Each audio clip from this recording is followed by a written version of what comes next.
Yo, just when I thought I could chill for the night, man, the NBA gets even crazier.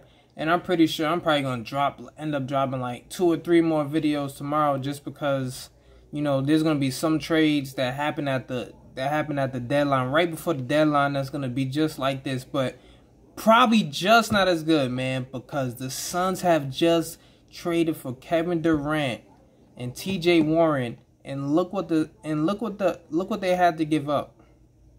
Mikal Bridges. He's a really good 3-and-D player. I give him that. He's like a 14-point, 15-point per game type of scorer. Can hit the open 3 ball. Play really good defense. Versatile defender. Can guard probably 1 through 4. Cam Johnson, a great spot up shooter. Decent slasher, I guess. Not really a great defender, but for the way that game is being played, he's a perfect plug-in guy. And he has the height. I think he's like 6'9", 6'10" maybe.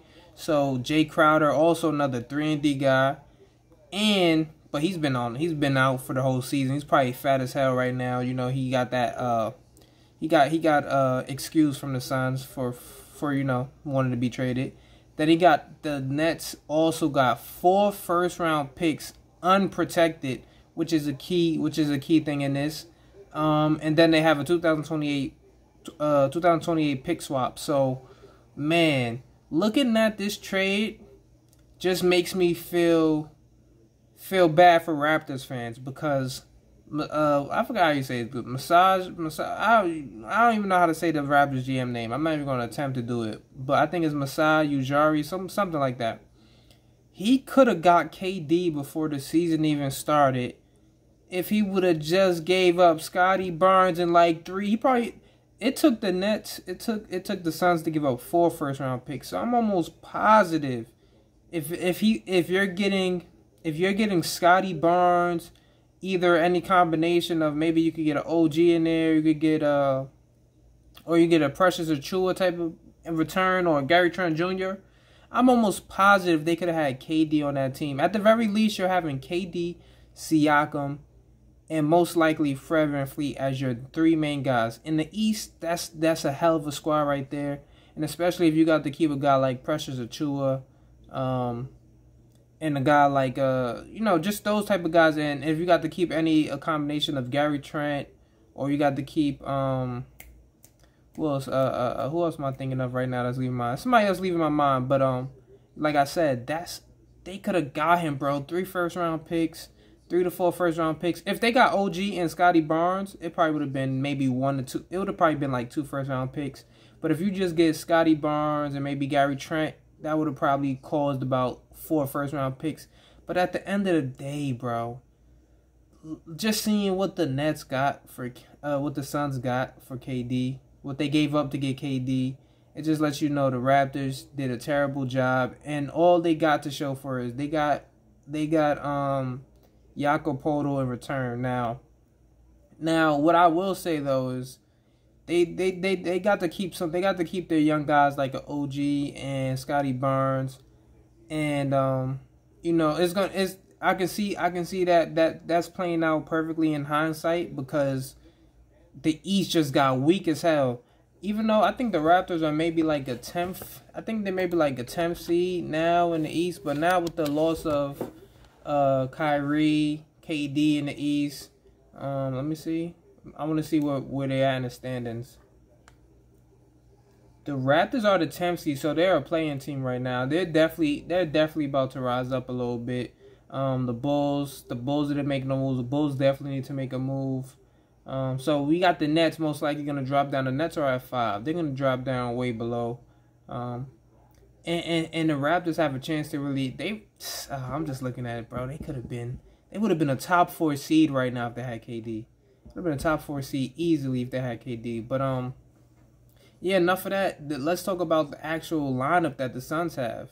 So you're gonna have Chris Paul, Devin Booker. You're gonna have KD, DeAndre Ayton. And I don't even know who you could plug in at the 4, but they have a bunch of guys that you could plug in. But when you trade for a guy like KD, you got to give up a lot of your role players. So, who can they plug in at the 4? Honestly, I guess you could go a guy like Dario Saric. You can also Or maybe you could put KD at the 4 and plug in a guy like TJ Warren at the 3, or you plug in Damian Lee at the 3, or you plug in what's the dude Josh Okogie, Torrey Craig. So you got the guys that can play there. So Torrey Craig's probably about to definitely get a huge bump in minutes. So you're gonna lose some bench scoring, but that's what happens when you get KD. The offense is gonna be high powered. Chris Paul is pretty much has the easiest job in the NBA right now as a point guard, bro. He's already probably averaging about 10 assists. Make that 14 a game.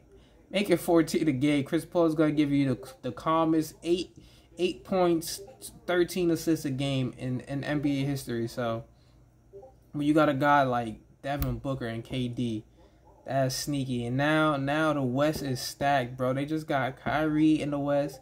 Then they got KD in the West. You got, damn. Some of these teams in the West better make a move because it's about to get real scary out here. Now, I'm looking forward to who the Grizzlies play in the West, because we all remember the remarks that Ja Morant made early in the year. Like, he said the Grizzlies have no problem in the West. So now you already got to deal with the Warriors, who just eliminated you last year.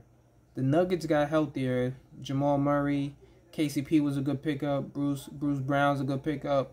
Jokic is about to go for his 3rd MVP. Michael Porter Jr. is back.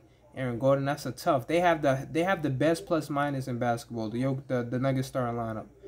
Then you got to go down the line. You got the Warriors, who I think they can still turn it on. They might not be as great as they were last year, but they could. I feel like they could just snap their fingers and turn it on.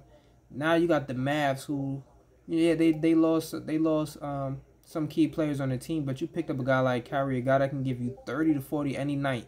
The Mavs were just in the Western Conference Finals with Luke as the main player and Jalen Brunson as the 2. And now you added Kyrie and you added a Christian Wood. So that's another tough team, right? Now you got the Suns, Chris Paul, Booker, Ayton, KD. Oh my goodness.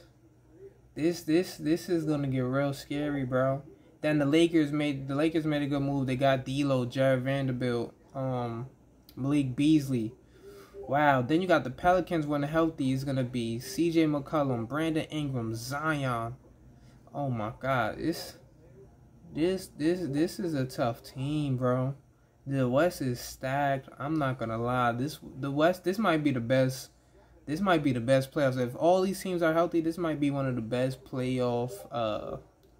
one of the best seasons for playoff basketball in the West, bro. I can't wait, honestly, man. And then I almost forgot the Clippers. You got one superstar in Kawhi, one borderline superstar and Paul George. And they got some pieces, and I heard, if Westbrook gets bought out, they might bring Westbrook on to the Clippers. So the West is stacked. It's gonna be interesting, man. I love to hear what you guys think, man. Let me know what you guys think about this move in the comment section below. Should the Raptors? I want to know. Do you think the Raptors should have made that push that button for KD, or you think it was the right move, just settling for getting Jakob Poeltl and keeping those core group of guys together? So let me know in the comment section below. I'm out. Peace.